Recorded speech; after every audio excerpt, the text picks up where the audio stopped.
Have you ever wondered how a single act of kindness, something as simple as letting a stranger warm up in your truck, could change everything? This is a quiet story of a lonely mechanic, a woman with a hidden past and a small act of humanity that turned into something far greater than either of them could imagine. It's not flashy, it's not loud, but it might just stay with you long after the last word. If you enjoy meaningful stories about second chances, quiet healing, and the kind of goodness the world needs more of, consider subscribing. We share true-to-the-heart stories just like this one, stories that warm your soul, one chapter at a time. Now get comfortable, because this one starts on a snowy night with an old truck and a woman shivering in the dark. A poor mechanic let a shivering woman warm up in his truck. She left behind a card that changed everything. The engine made a soft clicking sound when Tom turned the key, a familiar stutter followed by a reluctant rumble. The old Chevy truck had been with him for nearly 20 years, and on mornings like this, cold, still and grey, it always needed a little extra coaxing, like an old friend grumbling about getting out of bed. Tom didn't mind. There was comfort in the routine. Tap the gas twice, turn the key just right, give it a moment, and then ease it into gear. In the world that had shifted beneath his feet too many times, there was something sacred in things that still worked the way they were supposed to. The shop was quiet, save for the creaking of the roof and the occasional hiss from the old space. Heater in the corner. A framed photograph sat dusty on the counter, tucked behind a jar of loose screws. His wife, Marianne, and their son, Caleb, frozen in a sunlit moment from a summer long gone. Tom glanced at it without really looking. He did that a lot. Outside, the small town of Willow Creek was still waking up. The sun hadn't broken through the clouds, and the snow from the night before had settled over everything like a hush. Businesses opened slowly in this kind of weather. People stayed inside, roads were slick, and the air carried that heavy stillness that only came right before a storm or right after a heartbreak. Tom stood at the open garage door, coffee steaming in a chipped thermos, watching the world not move. The town had changed. Or maybe it hadn't. Maybe he had. Since Marianne passed, everything had lost its color. The laughter, the bustle, even the frustration of work. It all felt like it was happening to someone else. Tom was there, of course. He fixed cars, changed. Oil, gave discounts he couldn't afford. He made small talk with customers and helped old ladies carry their groceries to the car.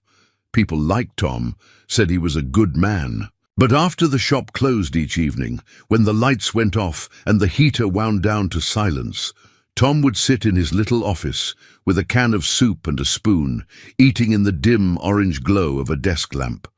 There was no one to cook for, no one to come home to. Caleb called once a month, maybe. He'd moved out to Boise for a job at some tech company. Smart kid. His mother's brain, Tom always said. But the distance between them had grown like rust. Quiet, creeping, and hard to fix once it set in. Tom never asked for more. He figured Caleb had his own life. He took a sip of coffee and ran a calloused hand over his beard. Time to get to work, but there were no cars that morning. No appointments, no walk-ins, not even a tow truck hauling in a broken-down sedan. Just the wind rattling the shop sign and the snow gathering like secrets on the windowsills. Tom didn't mind being alone. Not really, but some days the silence was heavier than others. He grabbed a wrench and started tinkering with the heater in the waiting room, more to stay busy than anything else. Halfway through, the old radio on the shelf crackled to life. He'd forgotten it was plugged in. A Johnny Cash song came through, soft and low. Tom paused, listening. Marianne used to hum this one when she cooked Sunday breakfast. He turned the volume up just a little. Later, when he stepped outside again to check the salt levels near the walkway, a memory tugged at him like a draft through a cracked window. He remembered Marianne standing in the snow, wrapped in that red coat he'd bought her for their 10th anniversary. She used to love winter, said it made the world honest. No place to hide when everything's bare. Tom didn't love it. He never had. Still, every year when the first snow fell, he'd find himself looking out at the road, wondering who might need help. It was a habit, maybe a hope. He salted the path, fixed the door hinge, restocked the coffee pot, doing what needed to be done without thinking too hard about why. As the afternoon light began to dim, Tom pulled out his ledger book, the old-school kind, and flipped through the sparse entries of the past week. Business was slower than usual. December was always tough. People postponed repairs until after the holidays. He'd made just enough to cover rent on the shop, but not heat for both the shop and his trailer. He'd sleep in the office tonight. Again. The heater coughed and sputtered. Tom smacked it gently with his palm and muttered under his breath, "Don't. You quit on me now." It groaned but kept going. He sat down, pulled out a tin of soup from the drawer, and unscrewed the lid. A spoon, a napkin, and that was dinner. He turned off the main lights, leaving the desk lamp glowing, and leaned back in the chair. His eyes drifted to the photo again. "I miss you," he whispered. It wasn't the first time he'd said it. Wouldn't be the last. Just then, something outside caught his eye. A shadow, maybe. A flicker of movement near the far side of the parking lot, where the snow piled deeper and the light didn't quite reach. He stood slowly, walked to the door, and squinted through the fogged glass. Nothing. Or maybe someone?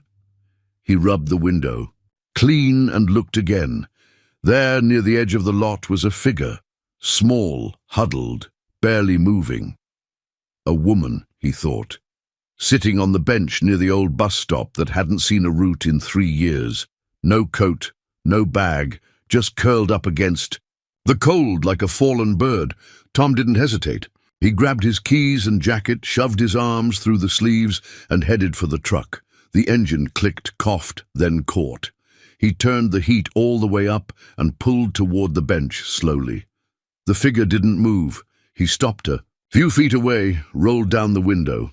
"Ma'am?" he called gently. "You all right?" She looked up. Her eyes were wide and dazed, lips blue. "You need somewhere warm?" She didn't speak, just nodded. Tom reached across and opened the passenger door. "Hop in. Truck's old, but the heater still works." She climbed in, shivering violently. He handed her the coffee thermos without a word. No introductions, no questions, just warmth and silence. And for the first time in a long, long while, Tom felt like maybe the silence wasn't so empty after all. The office smelled faintly of motor oil and instant coffee, the kind of smell that settles into the walls and clings to flannel shirts no matter how many times you wash them. Tom didn't mind. It smelled like work, like the life he'd built, even if it wasn't the one he'd dreamed of. He stood near the small microwave, watching a can of chicken noodle soup spin slowly on a cracked plate. The wind howled faintly outside, brushing against the aluminum siding of the shop, making the whole structure creak in protest. From the other side of the room came the soft hum of the truck's engine, idling just outside the shop's front door. The woman was still inside, curled up in the passenger seat under the old army blanket Tom had given her. She hadn't said much, just a whisper of "thank you," and then silence. Tom wasn't expecting more. He stirred the soup when the microwave beeped, poured it into a ceramic mug with a chipped handle, and sat down at his old wooden desk. The desk lamp cast a warm yellow circle over the open ledger book, the ink from his last entry still drying. "Brake job, $85, no charge for labor." He took a sip of the soup, lukewarm, salty, but it filled the empty space in his stomach. The way routine filled the spaces in his days. He looked around the office, at the clutter of years. A calendar from 2017 still hanging on the wall because Marianne had liked the photo of the lake in July, a cracked mug full of pens that didn't work, a coffee tin filled with spare keys from cars long since sold or scrapped. Tom had once imagined growing old somewhere else, maybe with a little house on a hill, a porch swing, grandkids underfoot. But life had a way of rewriting your dreams. In quieter, lonelier fonts, he glanced again at the photo frame, tucked into the bookshelf's corner. Marianne, in a blue summer dress, smiling with her hand on Caleb's shoulder. Caleb had been, what, 16 then? He'd just finished rebuilding. His first motorcycle with Tom that summer. A proud moment. They used to have Sunday dinners together back then. Marianne would bake something from scratch, usually with too much cinnamon, and Tom would set the table, humming along to her favorite records. Caleb would complain, but always eat 3 servings. Those dinners were long gone now. Marianne had fought bravely, but lost. And after the funeral, Caleb stayed for 2 weeks before packing up for Boise. He said he needed space. Tom hadn't argued. He understood grief came in different forms. But silence. Silence had become the form grief chose for Tom. The radio on. The desk crackled softly. He turned the volume up a bit. A Willie Nelson song floated through, warm, twangy, nostalgic. Tom sat back, mug in hand, listening as the snow tapped gently against the window. He thought of the woman in the truck, young, mid-30s maybe, pale and thin, like life had worn her edges down. No ring on her finger, no backpack or suitcase, just a worn coat and eyes that had seen too much. He wondered where she had been, headed, or where she was coming from, but he didn't ask. He never did, really, not since Marianne. Questions felt like violations now. People carried enough weight without having to explain it to strangers. He stepped out into the cold again, pulling his coat tighter. The snow had picked up, flurries now dancing sideways in the wind. He opened the passenger door gently. She was awake, eyes half-lidded, still clutching the thermos he'd given her. "You okay?" he asked quietly.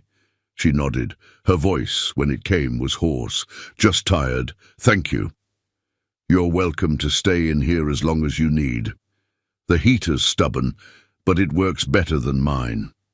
She gave a small, tired smile, and, for a brief second, Tom saw something there, not fear, not even sadness, but a strange kind of recognition, like she knew this kind of night all too well. He hesitated before speaking again. "There's soup inside, if you're hungry." She shook her head. "I'm fine, really. Just need a little warmth." Tom nodded. "All right, I'll be right inside if you need anything." He closed the door gently and returned to his office. Inside, he turned down the radio and dimmed the lamp. The soup had gone cold. He didn't bother finishing it. Instead, he wrapped himself in an old flannel blanket and lay down on the cot, tucked between the filing cabinets and the back wall. It wasn't comfortable, but it beat sleeping in the trailer without heat. He stared at the ceiling, eyes adjusting to the dim. The wind picked up again, howling against the door like a lonely ghost. For a while, he just listened. Then, somewhere between a blink and a breath, he remembered something Marianne used to say. On cold nights, sometimes all a person needs is one warm place to remember the world isn't all bad. He turned on his side, pulled the blanket tighter, and closed his eyes. Outside, in the truck, a stranger slept. And inside, for the first time in a long time, Tom didn't feel entirely alone. By mid-morning, the snow had stopped, but it left behind a world smoothed over and muted, like someone had laid a thick white quilt over the town and told it to rest. Tom stood at the edge of the garage's front lot, boots crunching through, fresh powder watching his breath cloud the air. The truck sat parked exactly where he'd left it. The woman was gone. She'd left sometime before dawn, it seemed. The blanket was neatly folded on the passenger seat, the thermos empty and resting upright in the cup holder. Tom stood for a long moment, his hand resting on the open door, looking at the impression her body had left in the worn vinyl seat.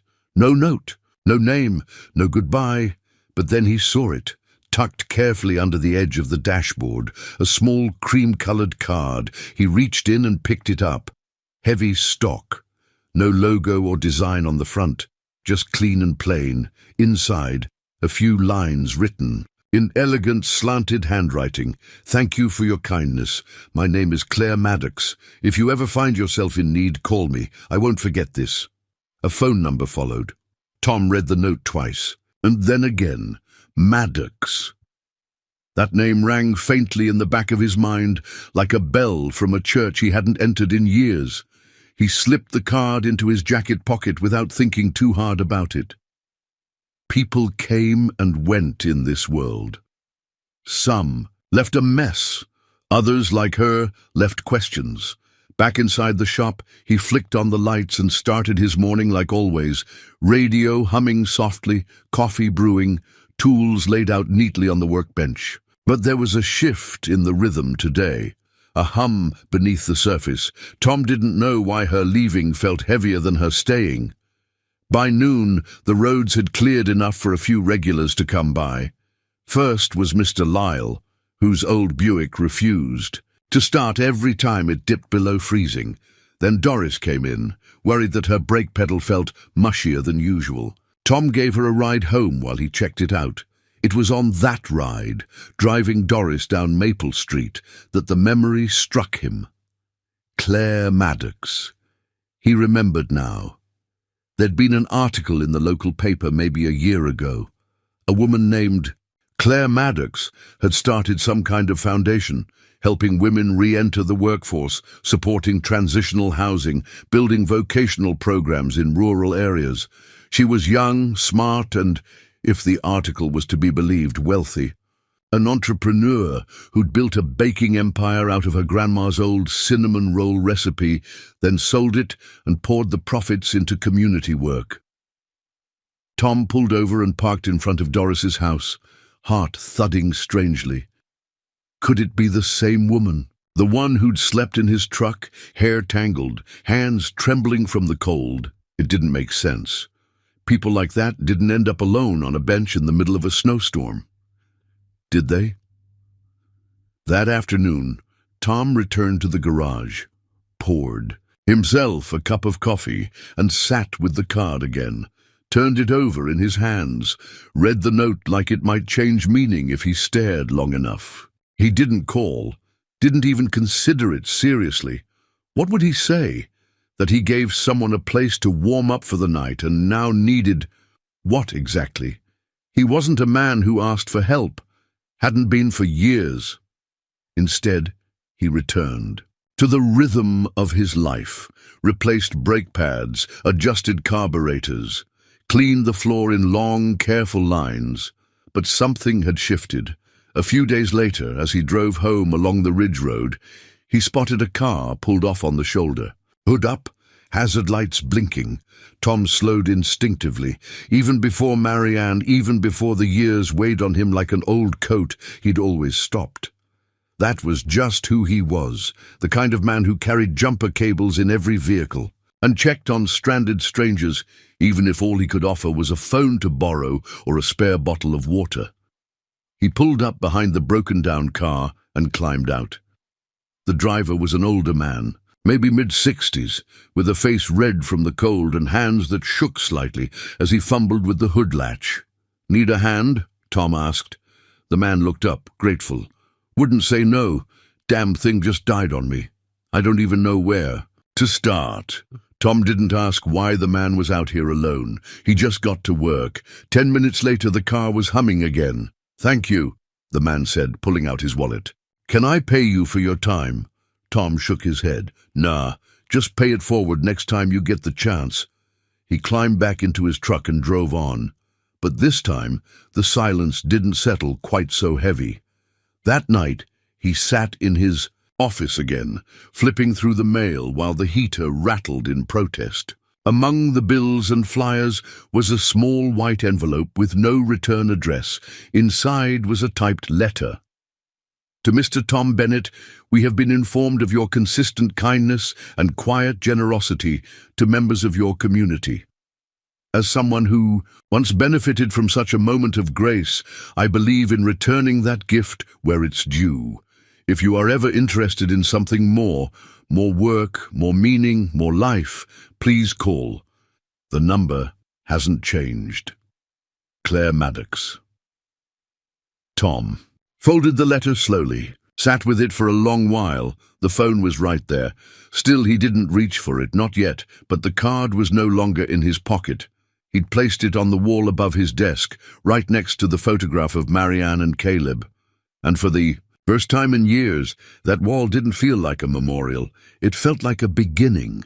It was the kind of cold that wrapped around the bones. Not just chilly or sharp, but ancient, almost sentient, like something that wanted to remind you how small and fragile you really were.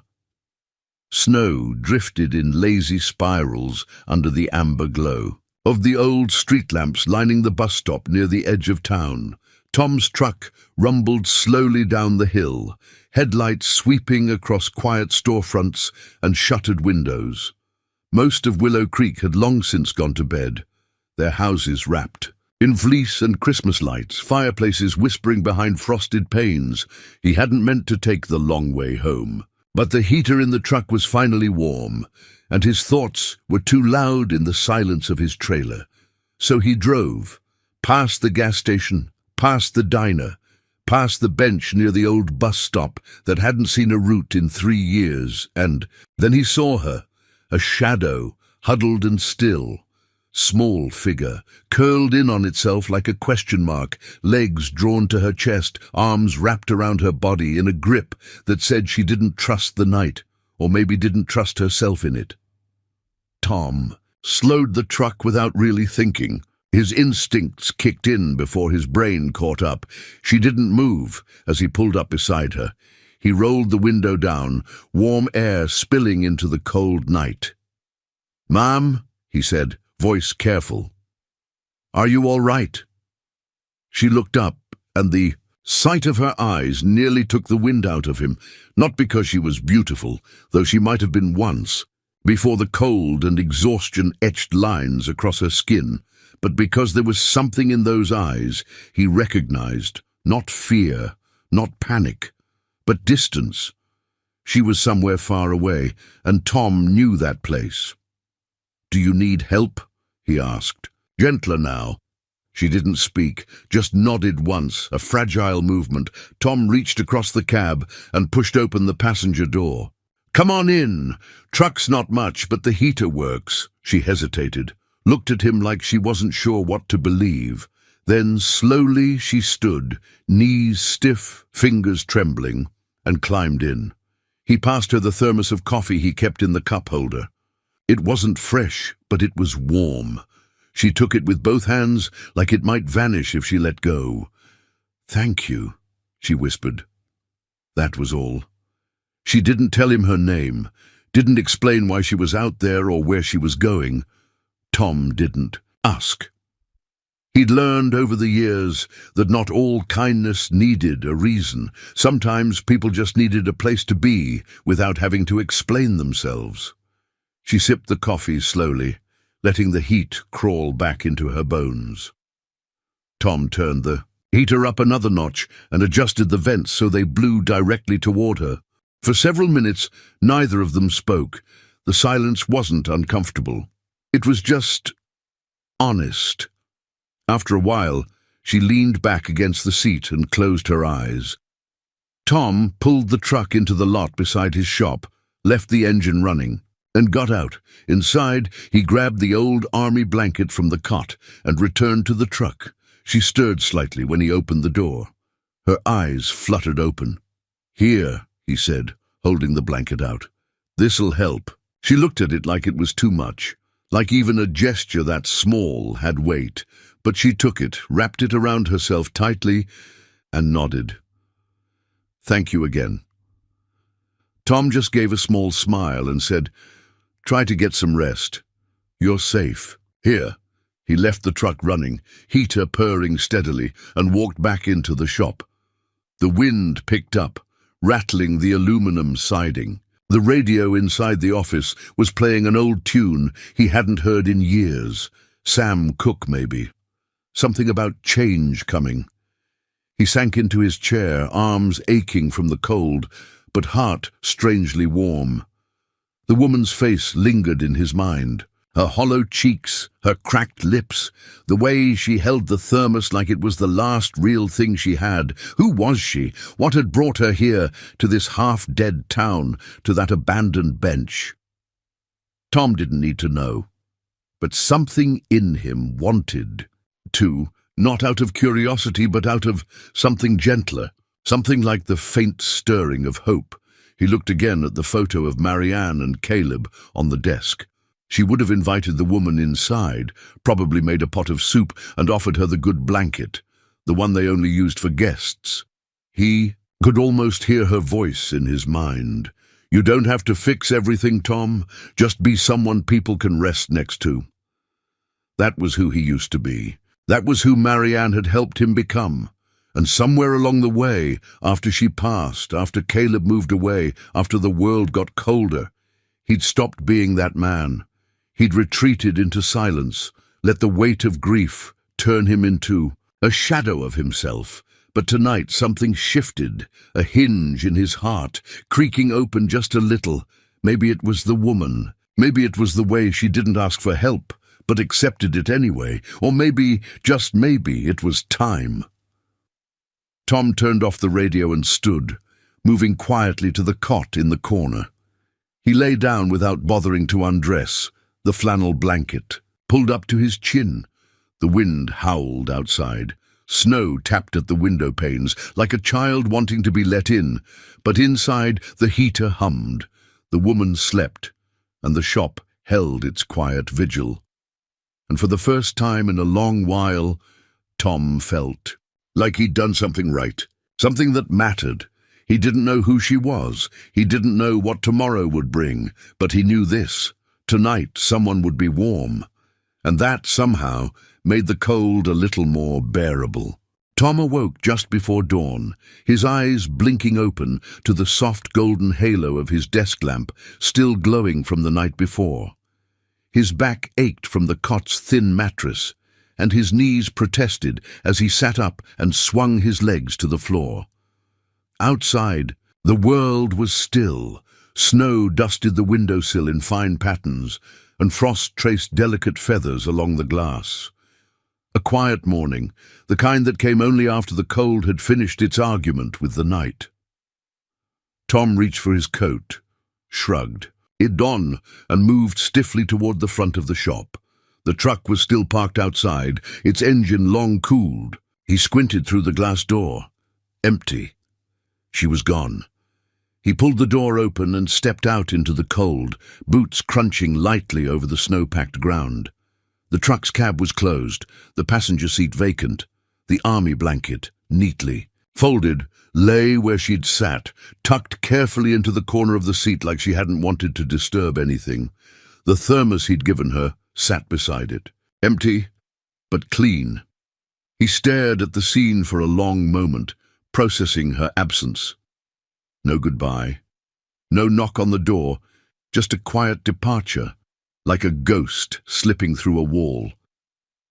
But there, just above the glove compartment, caught under the edge of the cracked dashboard, was something new, a card, cream-colored, heavy stock, no design. He pulled it out slowly, heart giving a single, unexpected thump. On the inside, written in elegant, slightly slanted handwriting, "Thank you for your kindness. My name is Claire Maddox. If you ever find yourself in need, call me. I won't forget this." Below the message was a phone number. Tom stood frozen, the card resting in his gloved hand, breath fogging the air around him. Claire Maddox. The name rolled around in his mind, stirring something. He walked back into the shop, card still in hand, and sat down heavily at his desk. He read the note again, then once more. There was something about that name. It tugged at him, familiar but distant, like a song he'd heard in another life. He reached into the bottom drawer of the desk, pulled out an old laptop he hadn't used in months, and plugged it in. The boot-up process was slow, the fan wheezing, like an asthmatic squirrel, but eventually the screen lit up. Tom opened the internet browser and typed the name into the search bar. Claire Maddox. Dozens of results filled the screen. Articles, photos, interviews. A headline from a business journal. From homeless to CEO. Claire Maddox and the bakery empire. Built on second chances. Another. Maddox Foundation funds $10 million for women's shelters nationwide. His eyes scanned the page, catching fragments. Orphaned at 14, lived on the streets, started baking out of church basements, sold her first business for $12 million, turned to philanthropy. Focused on small towns, vocational programs, women's support services. Tom leaned back in his chair, the card still resting in his palm. The woman who'd spent the night in his truck wasn't just someone down on her luck. She was someone who had been down and climbed her way up, and yet, last night, she had looked like someone with nowhere left to go. He stared out the window for a while, lost in thought. The silence of the shop felt different this morning, charged somehow, as if something had shifted in the wiring of his life, and he hadn't noticed it until just now. He thought about calling, just to say, "What? Thanks for the card," or maybe, "Are you okay?" But the truth sat heavy in his chest. Tom hadn't talked to someone outside this town for more than 5 minutes in years. He didn't do phone calls, or business meetings, or people who wore designer coats and had articles written about them. He was just a mechanic. A decent one, sure, but plain. Nothing about his life was impressive. He looked down at the calloused hands that had once built a treehouse for Caleb, rebuilt 3 engines in 1 weekend, and held Marianne's hand as she slipped away. He wasn't sure what a woman like Claire Maddox could possibly want from a man like him, besides a warm truck and a quiet night. Still, she'd left the card. He placed it carefully on the wall above his desk, next to a photo of Marianne and a faded Best of Willow Creek Auto Repair certificate from 2009. It didn't feel out of place there. He didn't call her that day, but he thought about her. And that night, as the snow began to fall again, Tom kept the porch light on outside the shop, just in case someone else needed a place to get warm, because for the first time in a long while, something inside him had warmed too. It wasn't love. Not yet. It wasn't even hope. It was something simpler, something more urgent. Awareness, the sense that he had unknowingly stepped into the first few pages of a new chapter, and maybe, just maybe, it wasn't too late for a man like him to be part of someone else's story again. Tom had never believed in symbols. He wasn't the kind of man who read into things. He dealt in timing chains, gaskets and carburetors. He believed in worn metal and engine oil, not fate or messages left behind like breadcrumbs in a fairy tale. But the card, that cream-colored thick stock card, it sat on the corkboard above his desk like it belonged there. He'd tacked it up beside a faded photograph of Caleb and a small prayer card from Marianne's memorial service. At first it had felt out of place, like it didn't belong among those dusty remnants of his private life. But now, a few days later, Tom found his eyes drifting to it every time the shop fell silent. Claire Maddox. He'd memorized the name. The gentle curve of the script, the steadiness of the pen. The fact that she hadn't left behind an explanation, only an invitation. If you ever find yourself in need. What did that even mean? Need what? A favor? A second chance? A miracle? He hadn't told anyone about her, not that there was anyone to tell. His circle had shrunk so much in the past 5 years that he could count his weekly interactions on one hand, customers mostly, a few neighbors, and once a month Caleb's short, polite phone call. But he had told someone. Sort of. 2 days after she left, Mrs. Della Pickens brought in her old Chrysler for a new alternator. She was half-blind and wholly stubborn, always showing up without an appointment and always insisting on paying in cash. Exact change, no more, no less.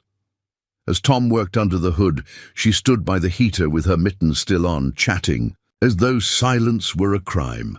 Snow's been bad this year. Lot of folks ending up places they didn't mean to, she said, sipping from a styrofoam cup she'd brought herself. Saw a young woman walking near the gas station night before. Last, didn't look like she had anywhere to be. Breaks your heart, don't it? Tom tightened a bolt, then paused. Yeah, it does. You give her a ride? Tom wiped his hands on a rag, eyes fixed on the engine block. Something like that. Della narrowed her eyes, then smiled a little. Still got that soft streak, huh? He gave a half smile. Some habits die harder than others. She didn't ask more. Just patted his arm and left him with an extra muffin she accidentally brought. But even after she drove off, Tom couldn't shake the feeling. It wasn't just that Claire had vanished without a trace. It was how right it had felt to open that truck door. How natural the silence between them had been. How in her brief presence he had remembered what it felt like to be useful in a way that didn't involve lug wrenches or timing belts. And now, this card. He picked it up again that night, sitting in the trailer after locking up the shop. The number was still there, clear as day. No area code he recognized, but that didn't mean much. Tom hadn't left the state in over a decade. He held his phone in his hand for a long time.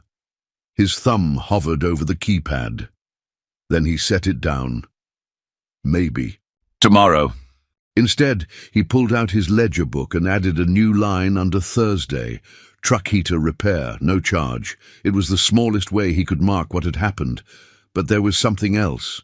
A shift, like someone had nudged the foundation of the quiet world he'd carefully built. The next morning, Tom showed up to the shop early. He made a full pot of coffee, even though he usually only brewed a half. He swept the front walk and cleared the snow from both benches out front, and when he turned the sign to open, he realized he wasn't just going through the motions. He was waiting. For what? He didn't know, but he was waiting all the same. Late that afternoon, between a tire rotation and an oil change, the shop phone rang. It rarely rang anymore. Tom wiped his hands and picked it up. Willow Creek Auto, he said, automatically. A pause, then a woman's voice, crisp, professional, warm in a practiced way. Hi, is this Mr. Tom Bennett? Speaking. My name is Jenna Loring. I'm calling on behalf of Ms. Claire Maddox. Tom straightened instinctively, though no one could see him. His heart ticked a beat faster. She asked me to check in and confirm you received her note. She mentioned a brief stay, a truck, warmth on a cold night. Tom swallowed. I did, yes. She didn't have to. She wanted to. Jenna cut in gently. Ms. Maddox is particular about gratitude. She prefers it shown, not just said. Tom didn't know what to say to that, Jenna continued. She also asked me to extend an invitation. Ms. Maddox would like to meet you again, if you're open to it. She believes you may be someone she can work with. Work with? There was a small pause. Then, she'll explain better in person. Tom's mouth was dry. When? Whenever you're ready. She's in town through the end of the week. Town? Willow? Creek wasn't the kind of place people stayed in unless they had to. I'll think about it, he said, voice low. Jenna's tone was kind. Of course. Just know the offer stands. The line clicked off a moment later. Tom set the receiver down slowly. Outside the window, the snow had started again, soft flakes falling in the golden hour light, turning everything tender. He looked up at the card once more. Still no price, still no expectations, just an open door. And for the first time in years, Tom wondered what might be waiting on the other side. Tom stared at the phone on his desk like it was something foreign, not a tool, not a line of connection, just a thing, quiet and inert. But today, it felt heavier than any wrench in his toolbox. The card still sat where he'd pinned it, unchanged. And patient. If you ever find yourself in need, call me. Her handwriting was confident, deliberate. It didn't waver like someone unsure of her offer. It extended from a place of knowing, but that was the problem.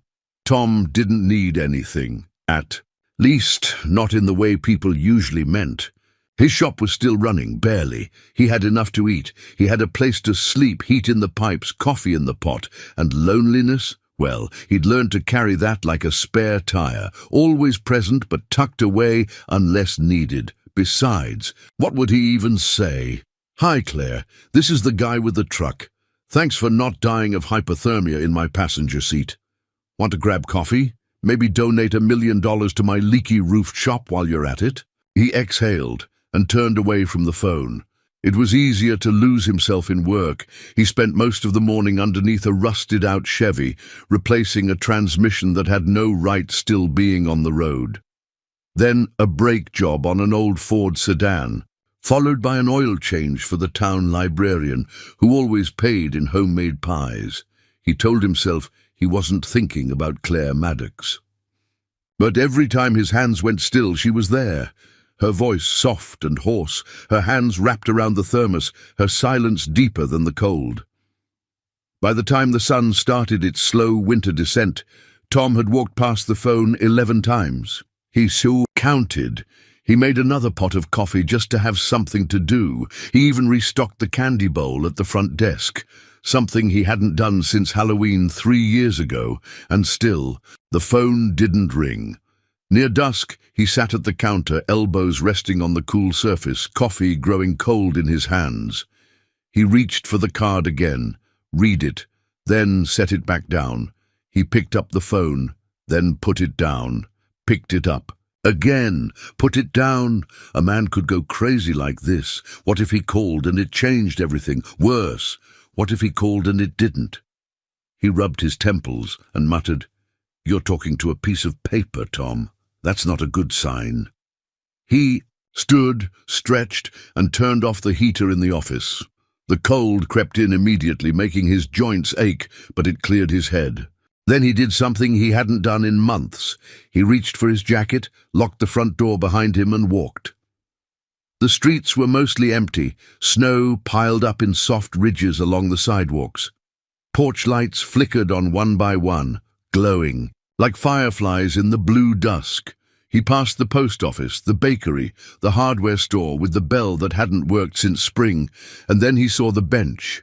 The same bench where she had sat just nights before, shivering under the weight. Of the sky, it was empty now, just snow and silence. He walked over to it, stood for a moment, then sat. It was stupid, he knew. He wasn't sure what he expected to feel, some lightning bolt of certainty maybe, some inner voice that said, "Call her, you fool, this means something." But the truth was quieter than that. All he felt was a strange sense of presence, like her absence had somehow left a warmth behind. And for a man like Tom, who had lived so long in the shadow of what was gone, that warmth was worth listening to. He sat there for a long time, hands in his coat pockets, watching his breath rise and vanish. Then he stood up, turned, and walked back toward the shop. Inside, he didn't hesitate. He picked up the phone, dialed the number 1 ring 23. He was about to hang up when a voice answered.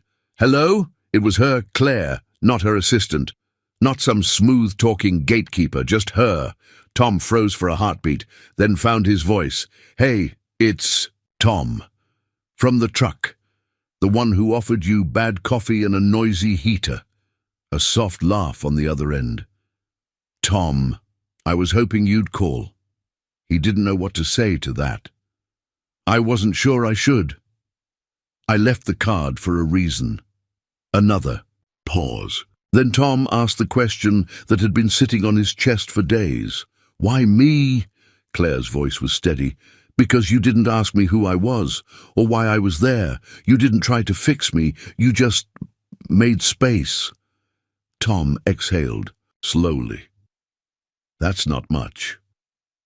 "It was everything," she said, "and I think you're the kind of man who's done that for a long time, probably for people who didn't even notice. I want to talk to you, in person." Tom hesitated. "I'm no one special." "That's the thing," she replied, voice soft. "You are. You just forgot." There was a long, quiet beat between them.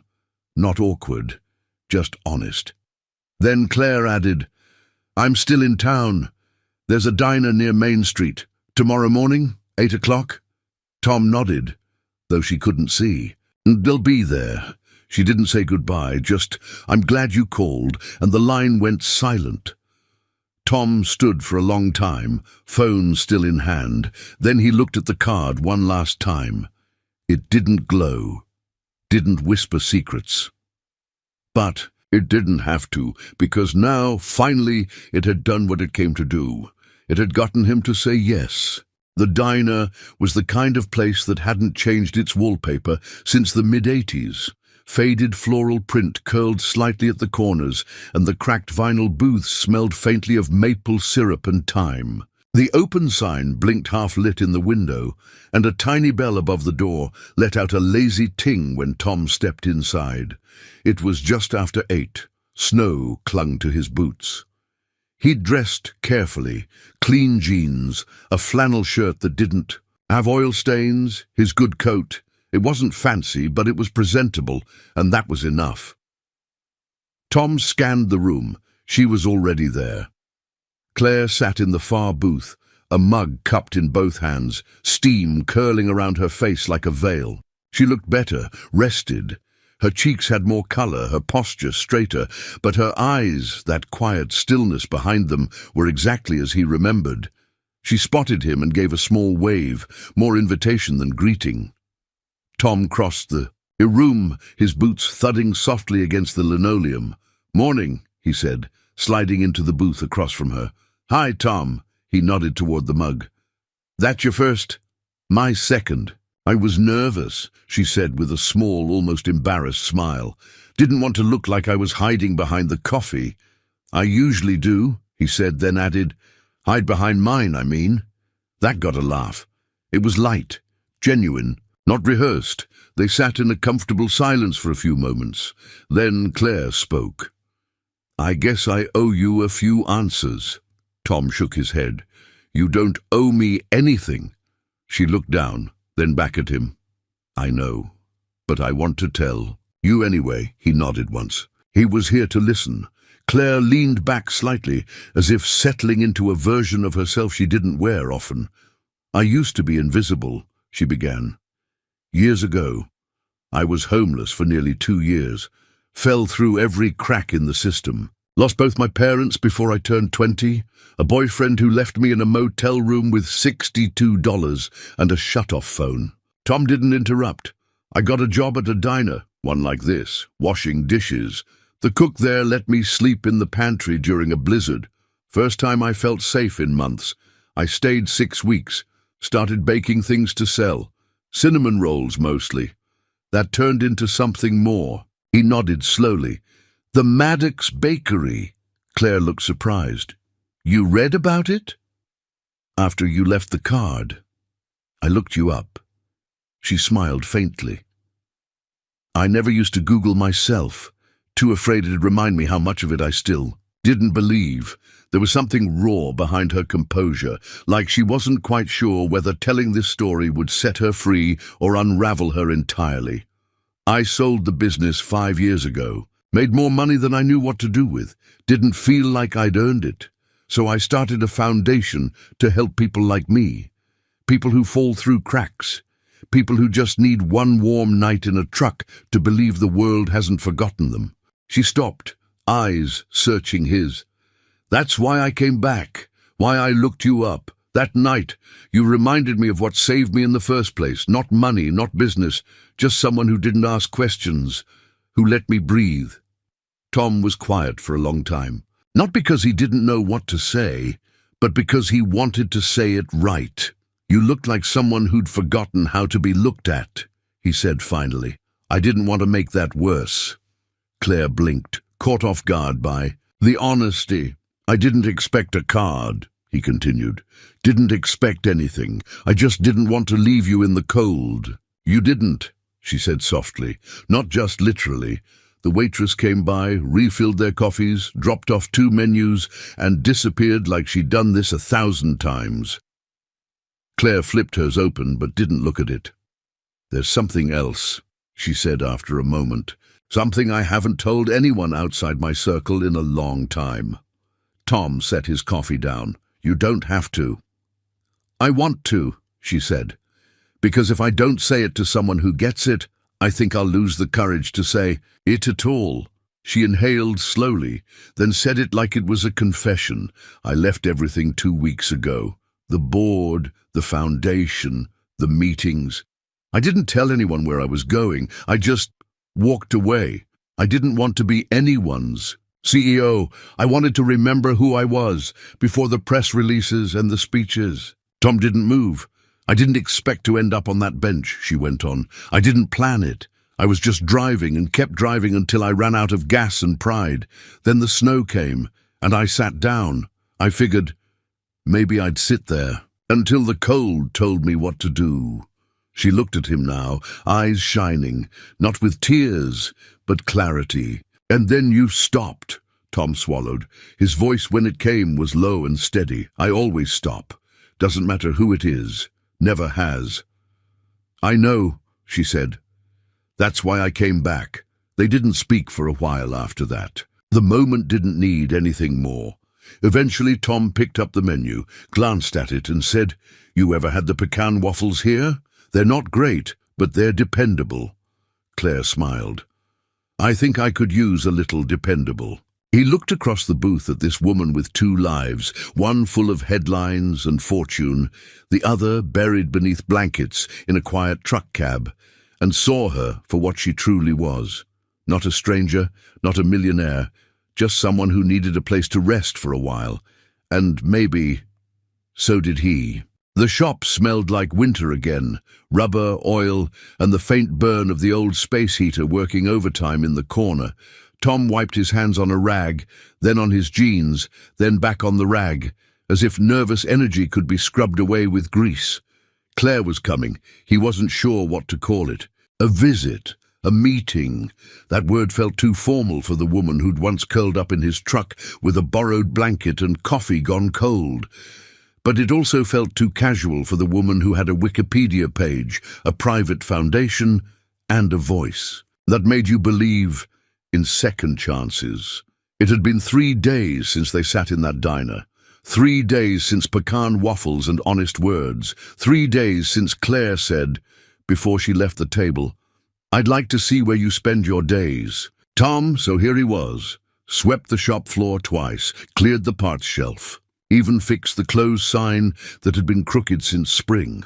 At exactly 9 a.m., a car pulled up, not a black SUV or a chauffeured ride, just a silver Honda with a little rust near the wheel well and snow melting in wet streaks down the side. Claire stepped out wearing a navy coat and a knit scarf that looked handmade. Her hair was tied back this time, face bare of makeup, the same quiet strength in her stride. Tom opened the door before she reached it. Morning. Morning, she said, eyes soft. Smells like work in here. That's one way to put it. He stepped aside. Come on in. She entered slowly, eyes scanning the space, the cracked tiles near the counter, the walls lined with tools hung by nails hammered in decades ago. The calendar still turned to November. It's exactly what I imagined, she said. Most people imagine something more modern, Tom replied. Claire smiled. I've had modern. I like honest better.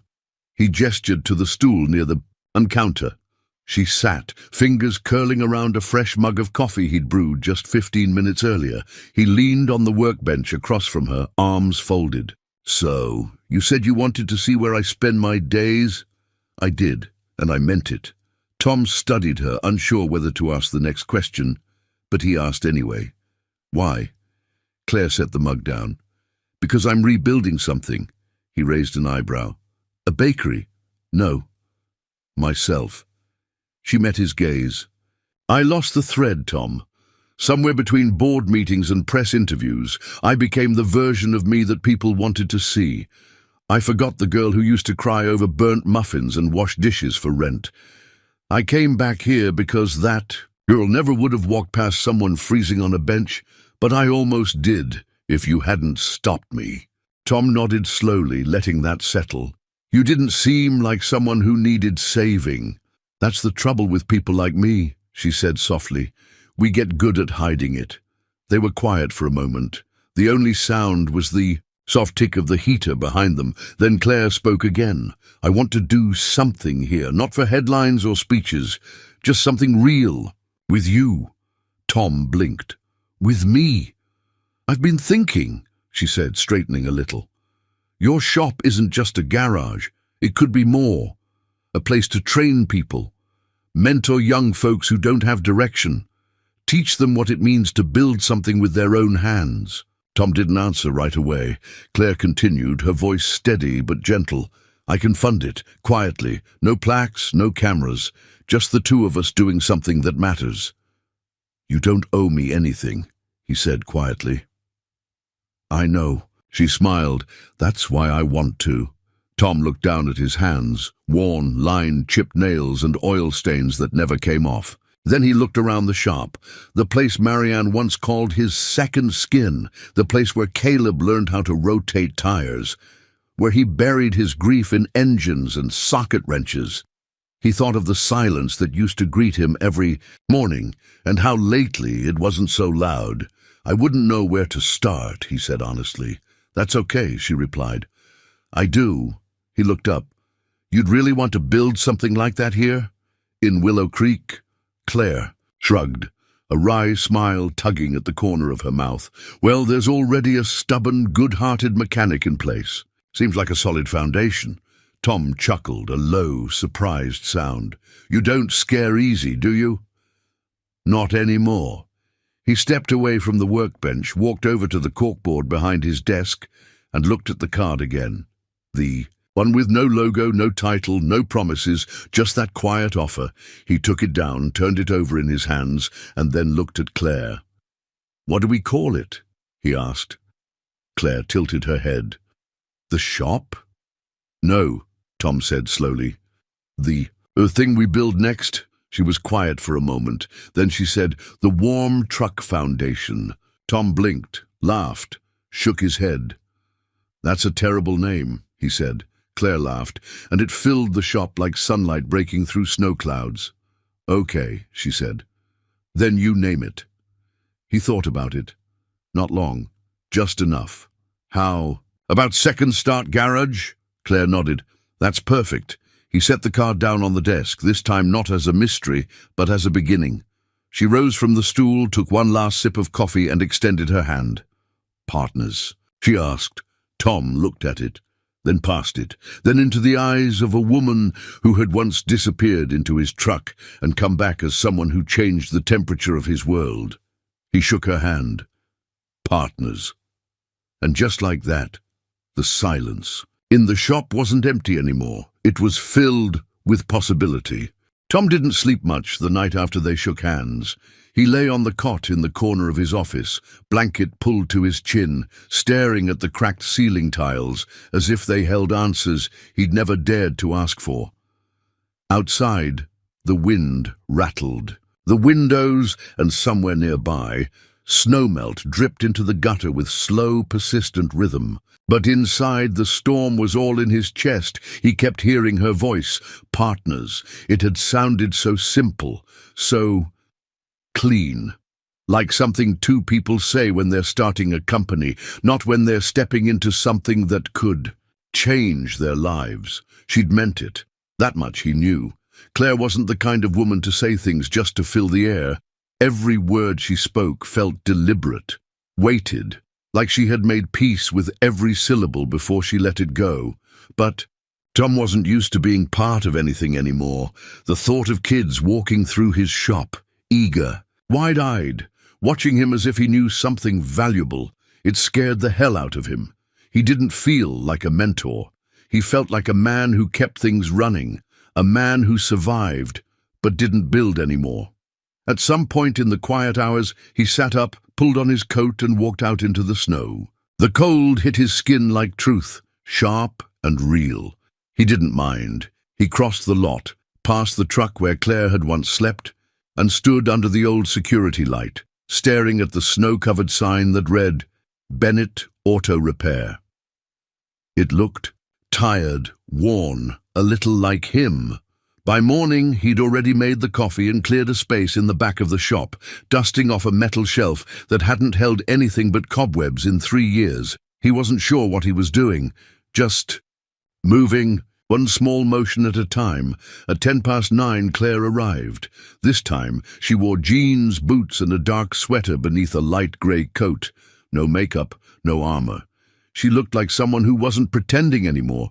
She brought blueprints, not formal architectural plans, just sketches on thick paper, drawn in neat looping lines with notes scribbled in the margins. Mock-ups, she said, laying them out on his counter like a dealer showing cards. Just ideas. This one's a training space. We could knock out the back wall and open it into a separate bay. Add tool storage here, break room over there. Tom hovered over the drawings, eyebrows knit together. You drew these?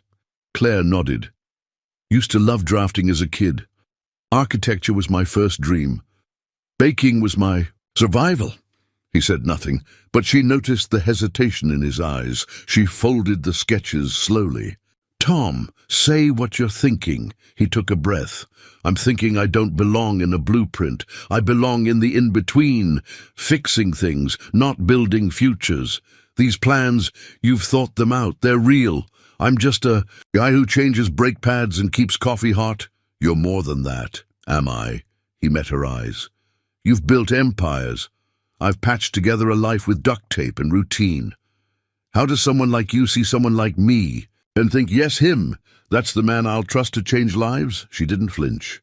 Because I know what it's like to stand in the cold and feel seen, she said softly. Because you didn't ask for anything and you still gave. Because some people shine, Tom. And some people hold the light steady so others can find their way home. He looked away. I'm not shiny, Claire. I'm not asking you to be. He pressed his lips together, walked to the window. Snowflakes tapped at the glass like reminders.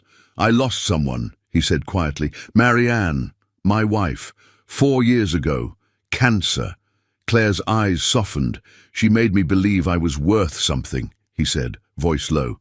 That I was more than grease under my nails and calluses on my palms. When she died, I stopped trying, just kept the lights on, took care of the truck, let the world get smaller. He turned back to her. I don't know how to be that man again. You don't have to, she replied. You only have to be the one you are now. That's the man who opened his truck to a stranger. That's the man I trust. For a moment, the shop felt like church. Quiet, honest, holy in a way that had nothing to do with walls or sermons. Claire reached into her bag and pulled out a small folder. I drafted a budget. Quiet funding, no strings. We start small. 6 months, pilot program. A handful of kids, paid stipends, tools provided. You lead the training. I'll handle the logistics. We evaluate from there. Tom took the folder, thumbed through the pages. Numbers, schedules, real steps. This wasn't a dream, it was happening. If he said yes, and for the first time since Marianne's funeral, he felt something push back against the weight he'd carried for so long. Not a replacement, not a miracle, just movement. 6 months, he said. Claire nodded. He closed the folder, set it on the counter. Okay, she blinked. Okay? Yeah. He let out a breath. Let's build something. A smile spread across her face, one that came from the center of her chest. Not the press release kind, the kind built from hard days and harder choices. I'll get started on the grant paperwork, she said. Tom smirked. I'll sweep out the back bay. Claire gathered her things, paused at the door. Tom? Yeah? She looked at him softer now. You're more than worth it. You're needed. Then she left, and for the first time in years, Tom Bennett stood in the middle of his shop and believed it might be true. It started with a single workbench, cleared of clutter for the first time in years. Then came the tools, labeled and hung in neat rows, wrenches, socket sets, ratchets, each in its place. A new heater replaced the old one that coughed like a lifelong smoker, and the cracked window in the back bay was finally swapped for one that sealed shut when it snowed. Tom had always fixed things, But he hadn't rebuilt anything in a long, long time until now. It had been 3 weeks since he said yes. 3 weeks since Claire walked out of his shop and left behind not just a folder of plans, but a future.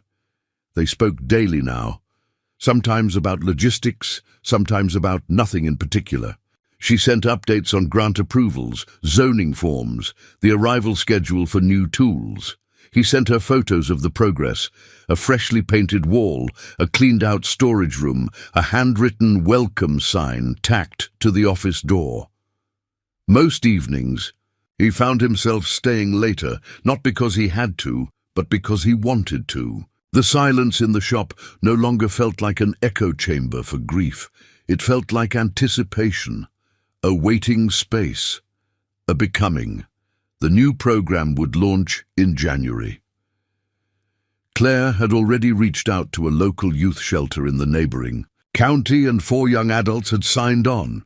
2 boys, 2 girls, all between 16 and 20. They would learn basic automotive skills, get their hands dirty, and if Tom had anything to say about it, walk away feeling like they could fix more than just a car. He was nervous, but it was a good kind of nervous, the kind that meant something, mattered again. On Christmas Eve, Tom found himself stringing a modest row of lights along the awning of the garage. They flickered a bit, and he had to jiggle the extension cord to keep them on. But they held. From the street, the glow looked warm, like a promise. Claire arrived just before dusk, her coat dusted with snow, cheeks pink from the cold. She carried a box wrapped in butcher paper, tied with a piece of twine. "You brought something?" Tom asked as he opened the door for her. "Maybe." She handed him the box. "But you have to open it inside." He raised an eyebrow, amused, and led her into the shop. The heater hummed gently in the background, and the tree in the corner, small and slightly lopsided, glowed with dollar store ornaments and 2 carefully placed candy canes.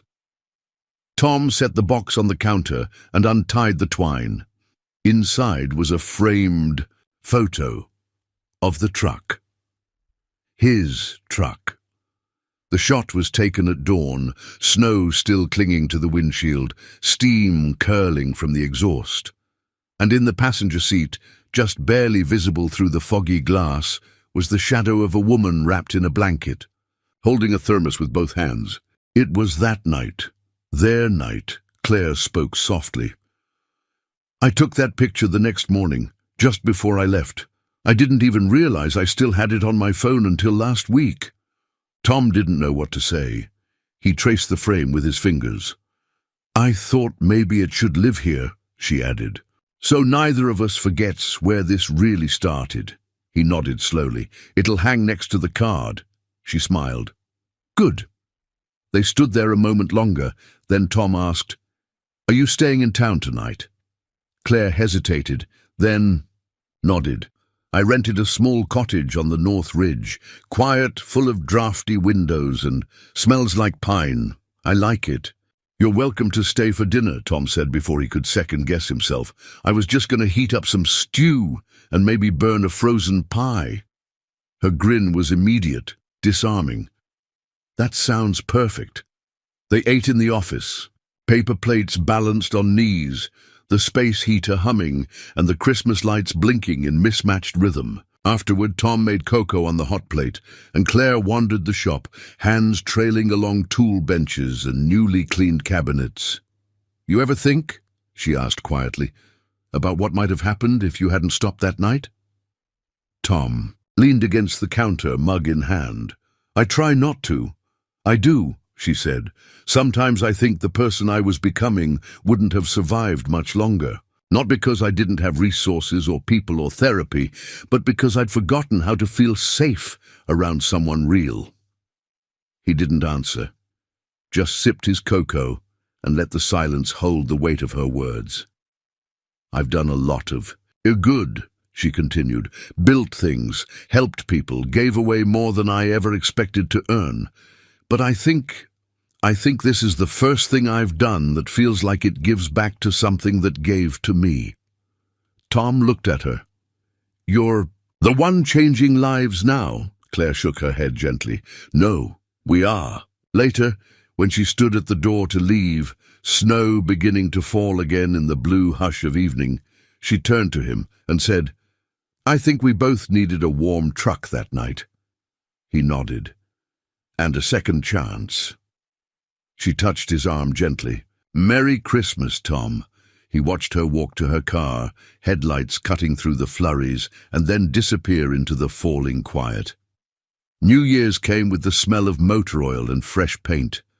The first trainee arrived 2 days early, an 18-year-old named Jonah, with quiet eyes and a nervous laugh.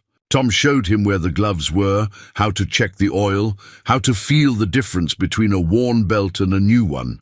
More would come. The program would grow. Claire visited often, but not as a guest. She helped with paperwork, painted the entryway herself, and brought soup on cold days. Their rhythm became easy, familiar, sometimes quiet, sometimes filled with stories, but always warm, always real. One evening, just before locking up, Tom flipped the new sign that hung by the door. Second Start Garage. Eston. 2024, he stepped back, looked at the frame on the wall, the photo of the truck, the card, and now a small plaque that Claire had mounted beneath them. Kindness costs nothing, but it changes everything. As he turned off the lights, he left one on above the front door, not because he forgot, but because someone might need to see it. Someone might still be walking, and this place was built for second starts. We'd love to know, where are you watching from? Let us know in the comments below. It always warms our hearts to see how far these stories travel.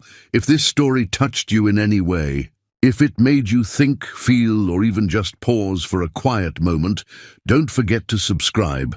There are many more heartfelt stories waiting for you right here. And from the bottom of our hearts, thank you for spending your time with us today. We know your time is valuable, and it means so much that you chose to spend part of it here. Until next time, take care and keep believing in kindness.